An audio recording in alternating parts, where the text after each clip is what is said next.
I'm Kyle Cadena with New Gamer Nation. I'm here today with Denny from Cloudhead Games, and I just had the opportunity to play Call of the Starseed Episode 1. What have been the challenges, because you're a very early VR developer, like coming up with this movement stuff? Like, was this something that there was a suggested practices that Valve had or HTC had, or did you have to just come up with this control scheme as a studio?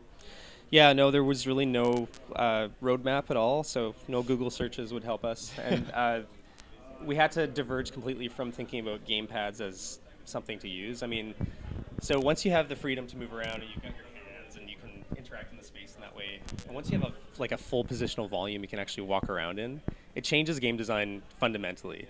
So we just had to invent a bunch of systems that stacked on top of each other to make that feel safe and feel good, you know?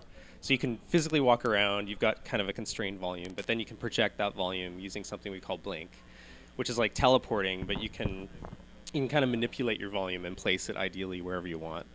Yeah. Now, like you said, it's completely different moving in this space than it is in a traditional game. And I've found that traditional experiences, like trying to play even like Half-Life 2 in VR, like it technically looks good, but anything like cutscenes, anything where the camera control has been taken away from you is like a really bad experience. I actually fell through the world in the demo. I'm not trying to throw shade here, early alpha, but that felt like an existential experience. The world ceased to exist.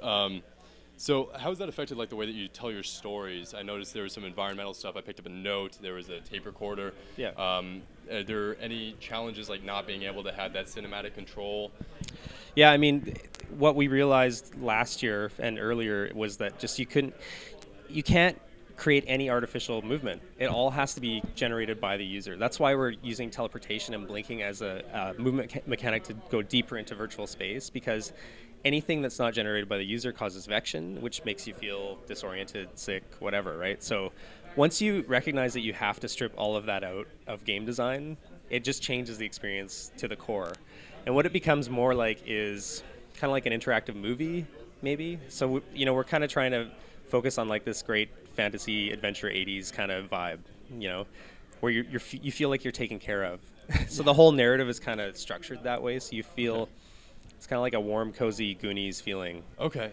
As you move through the world, and we're telling the story through, things that you find and letters and tapes and that kind of stuff.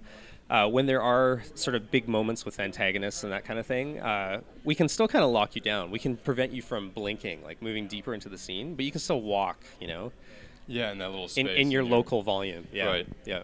So this VR is just so interesting because you present so many like different challenges for development, and then AR is an even different ballgame than that. And for this, obviously, you need like a space to be able to walk around in. And that might present like a barrier to entry. Well, that's been one of the bigger challenges of the system we built. We had to consider that people might only have the space in front of their desk or a living room carpet or a warehouse or whatever, and the whole system scales to whatever your space is. You pre-calibrate. So if you only have a little area in front of your desk, it'll work with that system as well. So it always expands or contracts based on how much room you actually have to play in.